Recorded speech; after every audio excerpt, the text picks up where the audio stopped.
Yeah, I mean, the addition of the bouncy loot lake, the shockwave grenade, the grappler, really the metagame has evolved, and this is so beautiful about Fortnite. And the most recent evolution is mobility, which I think adds an element of skill, an element of surprise, and just a much different layer of competitiveness to competitive Fortnite. And I am so excited to see that in action for the first time here in opening week of Fall Skirmish. That's right. And something else to talk about, ladies and gentlemen, this is the first kind of look. We're using our online live spectator client, so we'll be checking this out. So something to keep an eye out for. On top of that, we also have a similar setup to PAX. We have like the overlay here, so you can actually see where players are dropping. You know, we'll quickly identify what hotspots will be. And I mean, as you can see, there's a player there repping that new skin, Valkyrie. I mean, Stone Cold Killer. This skin is amazing. This is my favorite skin, along with Frostwing. Oh my gosh! Absolutely beautiful. The animation, the effects, bar none, one of my favorite skins in the game. And I'm glad a lot of these players are repping it. Just dropped yesterday, so we'll see it, I'm sure, in display quite a bit today. Meanwhile, over in Lucky Landing, on the other side of the map here, looks like we have two different squads. Severin, who we had a chance to actually cast at PAX West. He was the Omega that played incredibly well at PAX West. Unfortunately, did not qualify for Monday, but a very, very strong European player, a good representative of the community. I'm excited to see what Severin and TS Chicken can do. That's right. Something to keep in mind, ladies and gentlemen, when you're watching is if they have the same number, they're on the same team. So, example, Celery Airwalks is on team 4 here. Goes down, though, right at the start to Thevs. He's on team 39. So if you see two players with the same number, they basically are on the same team. That's something to keep an eye out for. And just a really quick reiteration of the format there. So, you know, what do you think? Do you think players will play more for the Victorials? Do you think we're going to see players just kind of go full send and try to get eliminations? What do you think? You know, honestly, both. And I hate to take the cop-out answer, but it's the reality. That's what's beautiful about Fortnite and competitive Fortnite. It really adheres to multiple play styles. If you like to play a little bit more passive, play for mid-game, play for late game, play for uncontested drops, you can. And there's a lot of variety of locations and POIs you could drop at that are viable. Meanwhile, if you're Ghost Aiden, if you're Nick Merckx and you like to get in the action, you could drop Tilted Towers and you could bang out with the best of them. So really awesome to see the variety of play styles. Meanwhile, over at Lucky Landing, looks like we still haven't seen this 2v2 fight conclude. So there's still going to be some action breaking down over here. We've seen some good action already as Solary already taken out, a squad that we had our eyes on coming into this match. That's right. We've seen the kill feed there. DK takes down Apostle. I mean, Apostle, the dapper gentleman himself. He likes to wear bow ties. I respect it. But taking a look here, we can also see this player here in Dusty Divot. So something to keep in mind as well with the live replay client is that you can actually see other players on the minimap in the top right. So definitely keep your eyes heading up there. See if there's other players around. But we'll keep you up to date with all the action. But look at this, man. Marin trying to track down these two players. We can see them through the wall again with that replay client. I love it. Being able to see the outline, see kind of how players are moving, what weapons they've got out, things like that. It's pretty cool. Yeah, completely agreed. I mean, look at this scenario. We have two teams just on opposite walls. Meanwhile, on the top right of your screen, you'll see another team up at the Dusty Diner that was just added, hanging out up there. So we have three separate teams in this area, and still no eliminations picked up yet. It goes to show the amount of respect that these players have for one another. Of course, in a high-stakes private server format, we see the best, and I mean the absolute best Fortnite gameplay, and it's really been a treat to watch so far in Summer Skirmish and kicking off Fall Skirmish as well. Man, look at this. This is just a fight waiting to break out Fallout. We've got, like you talked about, the teams up there at the old containers. We've got a team here. We've got two teams within. I mean, there's people all around there, and we now know where this new circle is. So a lot of players will probably start making their way into safe zones a minute before the storm starts to move. I mean, look at this. So what's interesting, Jetpacks only has 2 weapons, both of them ARs, and both of them actually share the same ammo type. Yep. So, I mean, as he's burning ammo, he's, I mean, you know, using up some of the other one, but he immediately takes on a player there. That's free loot on the table, but yeah, he's also made a lot of noise. Exactly, he does. Jetpacks responds to you and says, hey, Zeke, all I need is an AR with 24 bullets, and I'm going to pick up some eliminations. He gets one right there. Should be able to pick up some weapons and some ammo as well, and it looks like his teammate's actually going to swoop that up. So, surprising, Jetpack's still just repping that double AR, as you mentioned. That's might cost him here. If he gets into a big team fight, he's not going to have a lot to work with. Now heading down to the south half of the map, you can see up there in the top left, we've got players nearing each other right now in Clyde and Marijuana against Mexi and not Mikey. So we'll have to see how this plays out. And immediately you see the grenade launcher. And look, they already have a Porta Fortress in hand. Fallout. How do you think they're going to use this? Oh my, defensively is one thing I would say. The Porta Fortress gives, ooh, look at the double rift, he's going to be hit. But Porta Fortress gives you an opportunity to play a lot more defensively, to really, if you're under duress, you can bail out of that situation really, really well. I expect them to hold on to that for a rainy day. Of course, they're not going to use it right there in that offensive opportunity. Yeah, let's check out this replay coming in from Solary. He's still alive, actually. One of them is still alive. That's right. We saw one of them go down. He takes down 2 players, knocks them down. He's going to get the elimination here.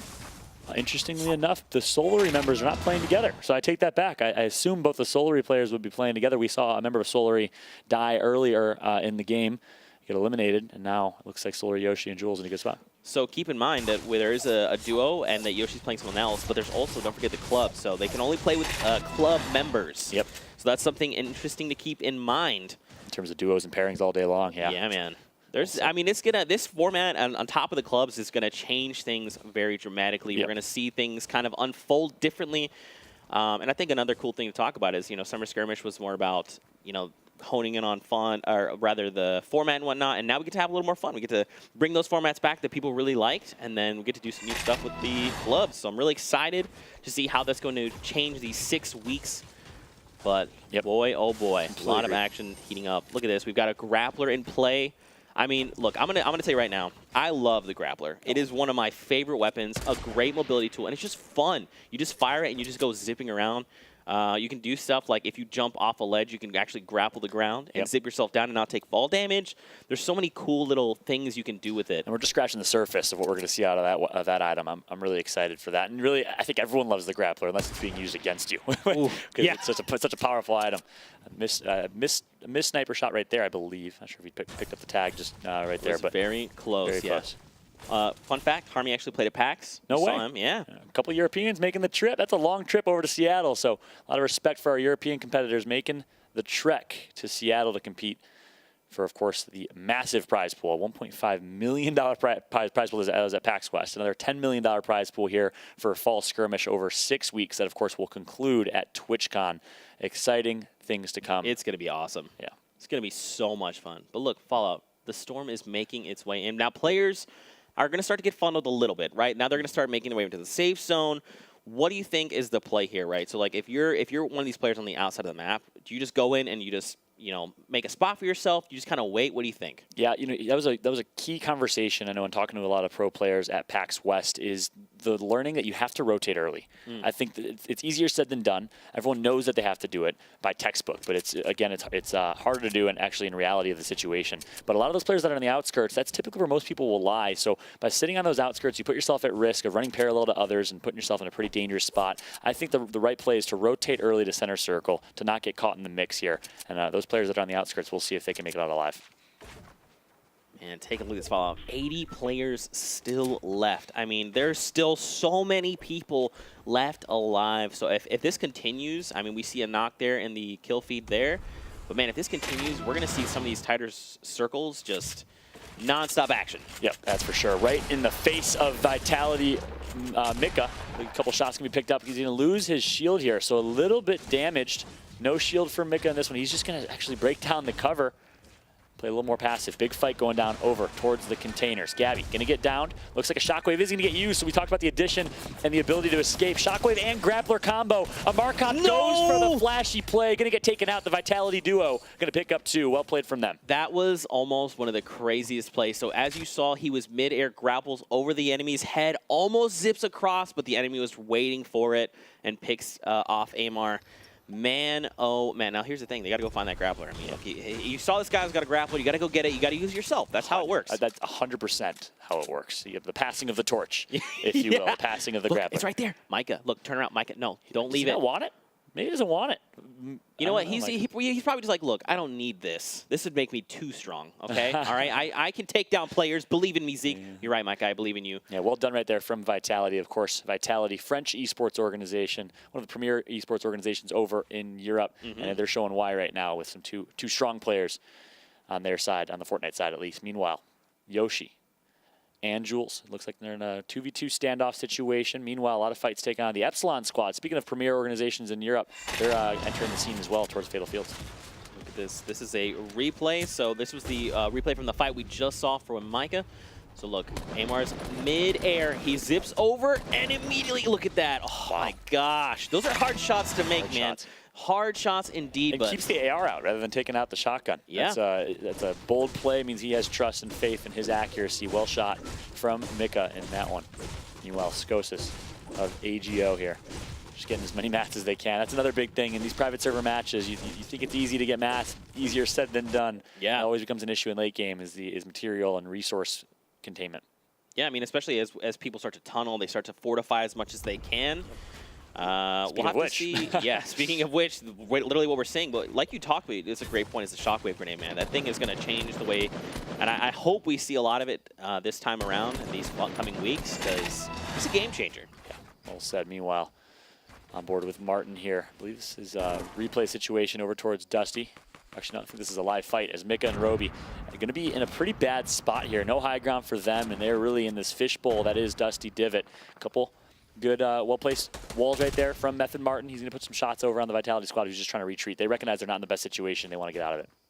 And again, take a look. The spectator client, man, it's super helpful. You're looking up at the top right, you can see all the duo teams very close by. I mean, everyone else, if you watch these little triangles, they're honing in on these shots. They hear these shots, and they're saying, look, we need to get in there. We need a third party or a look to clean up these fights because we need eliminations. We need these eliminations on the board. Yeah, 4 to 5 is 1 point, right? And 1 point could be enough to put you in the top 10. So exactly. Not only that, but this Vitality squad is, speaking of points, they're so close. You see the format on the radio screen, so close to picking up a few points here by eliminations. They've picked up a couple already, so let's see what they can do here. Big fight ensuing. 3 or 4 teams in this one. It's going to be Martin versus Mika in a 1 versus 1. Sorry, that's Roby. He downs 1. That's an elimination. That's crucial if they can pick up the finalization here.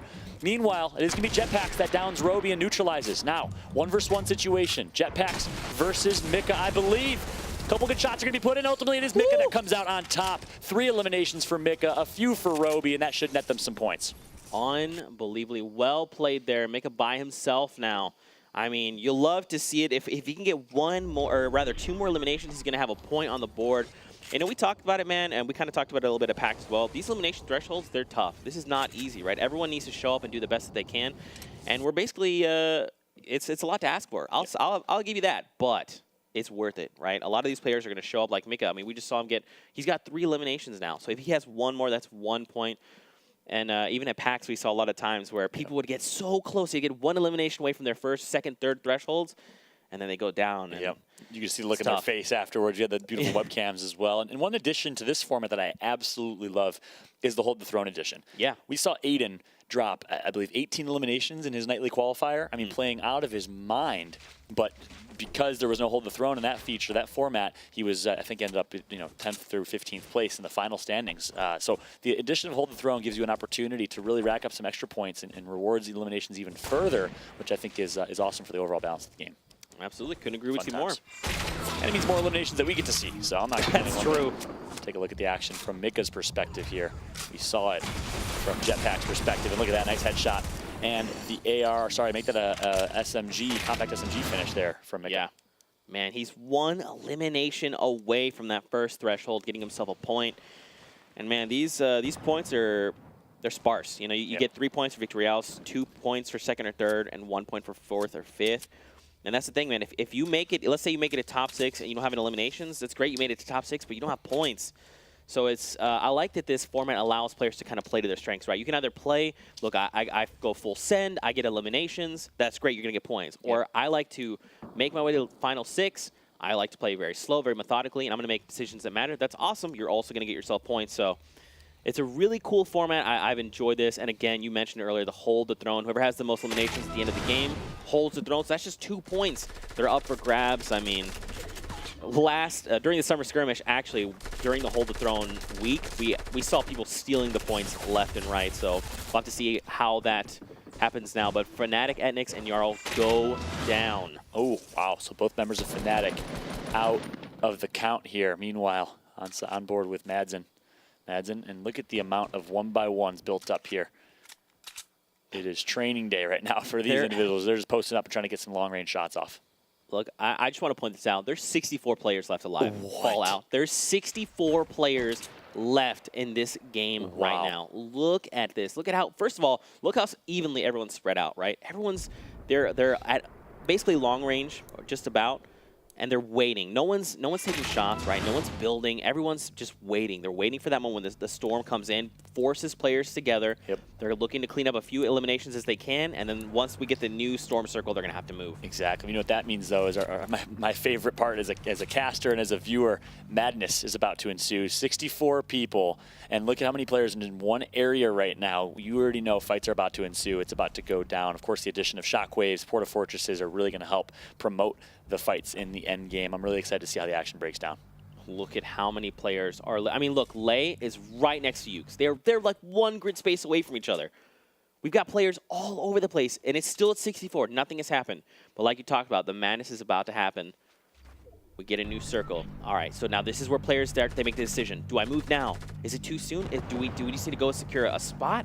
You know, what do you think these players are thinking right now? Yeah, in this scenario, again, early rotation, the early bird gets the worm. I think it ever be more true when it comes to rotation. So what that means for those at home, a rotation means how fast you rotate and move to the center of the circle, the next storm or the next circle. And it looks like a couple players are going to do exactly that. Meanwhile, big fight going down here. Finally, the madness ensues. And it looks like Harmy and Co. go down. Lou gets taken out as well. One Splode took out 3 members. I'm not sure if that was 3 limbs for 1. We'll, of course, get the updated scoreboard for you guys as soon as we can and towards the end of the game.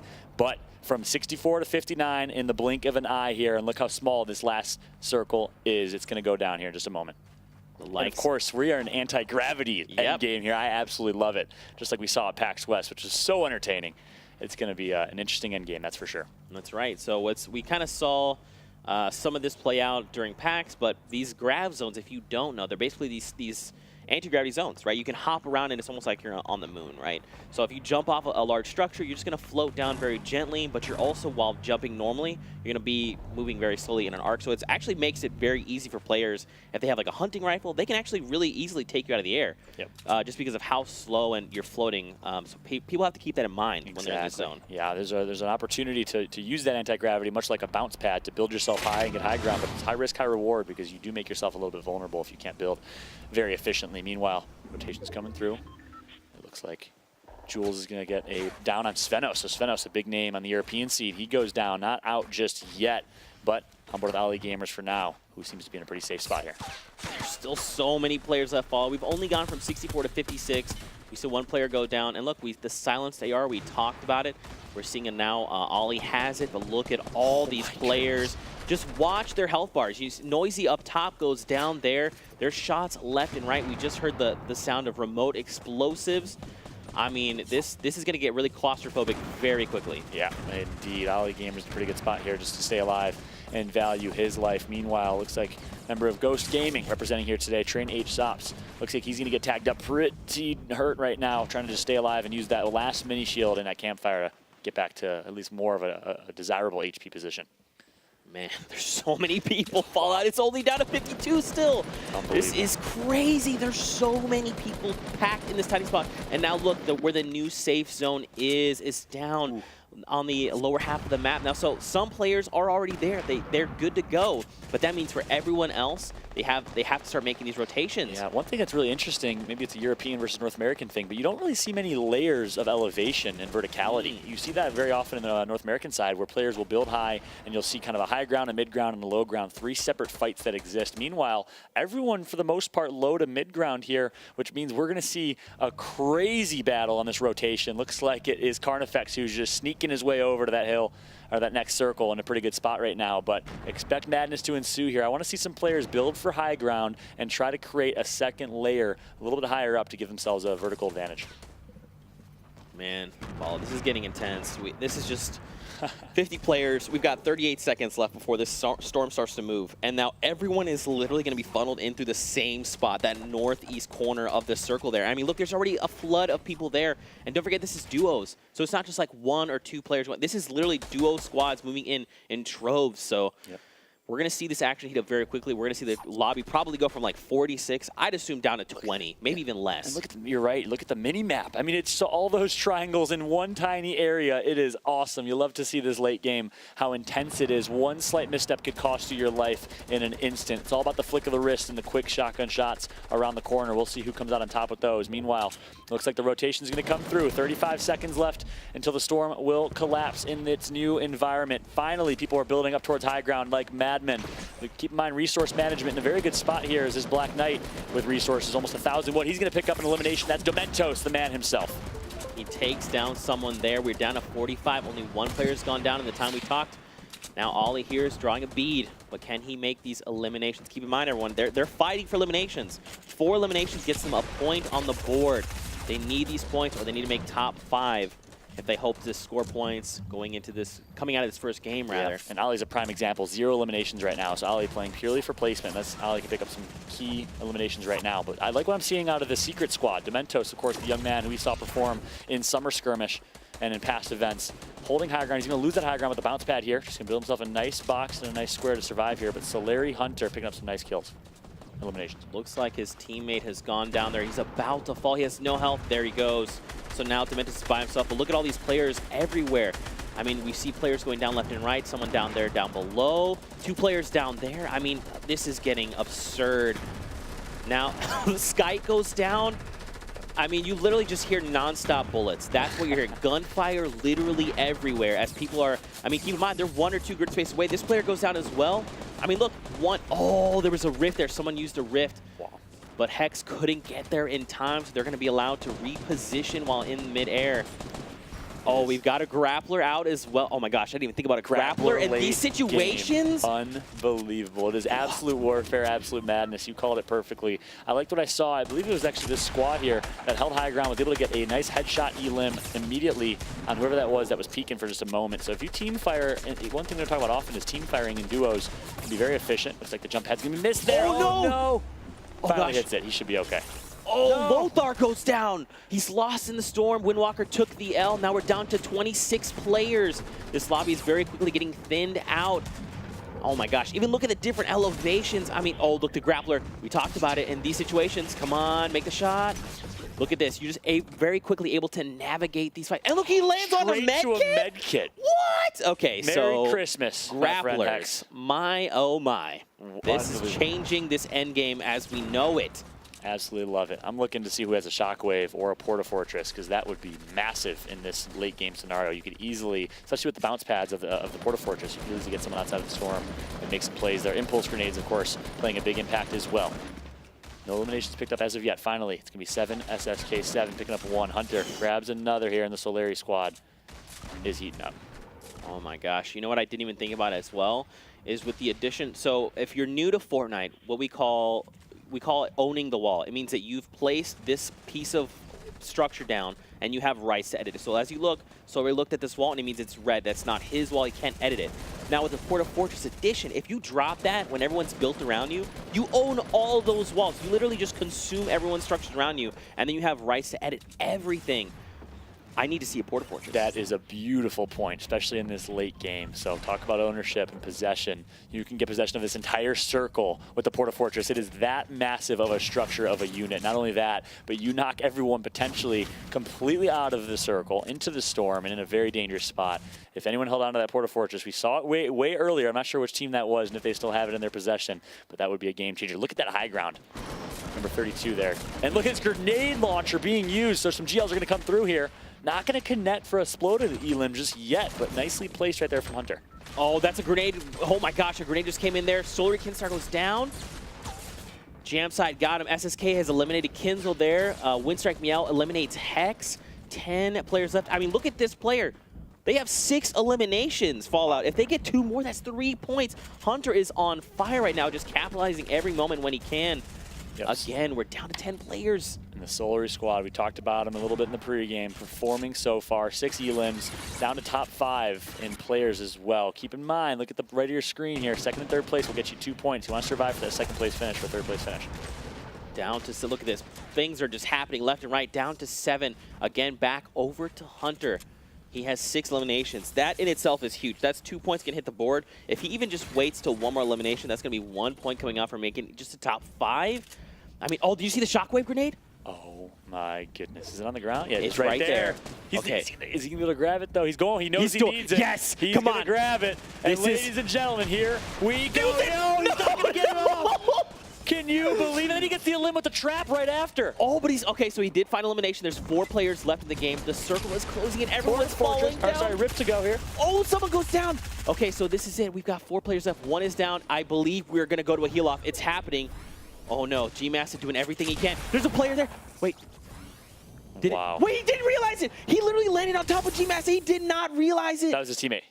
No, it wasn't. It was someone else. Oh, it was yeah, a different number. He got the elim on. He landed and took down the player on the right. So that means Bowman taking it to a heal off. Wow. With 3 eliminations on the board. So keep in mind, he does not meet the 4 elimination threshold. But man, he gets a victory out. That's 3 points on the board. Now, here's the thing. Don't forget, these eliminations are totaled per team, so per duo. So if the duo can find 4 eliminations, I mean, if Bowman's teammate has 1 elimination, that's an additional point. That's 4 points to start out here on game 1.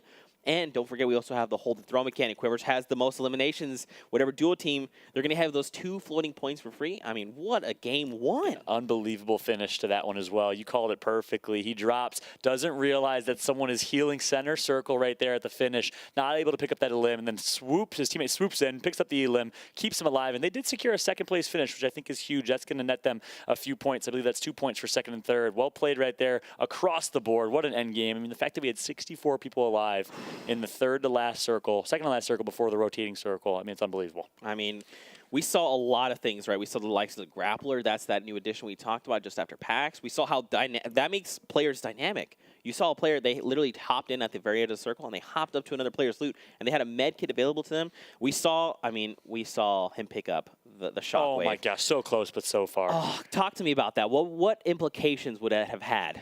Game changer. I mean, just 1 split second. That's what you love about Fortnite, is a split-second decision, a split-second opportunity would have made the difference between death or being able to completely disrupt all cover, potentially knocking people to their fall damage into their death, surviving longer, and making a complete difference in that final circle. I mean, once again, if he would have gotten that shockwave off, we would have seen a much different end game right there.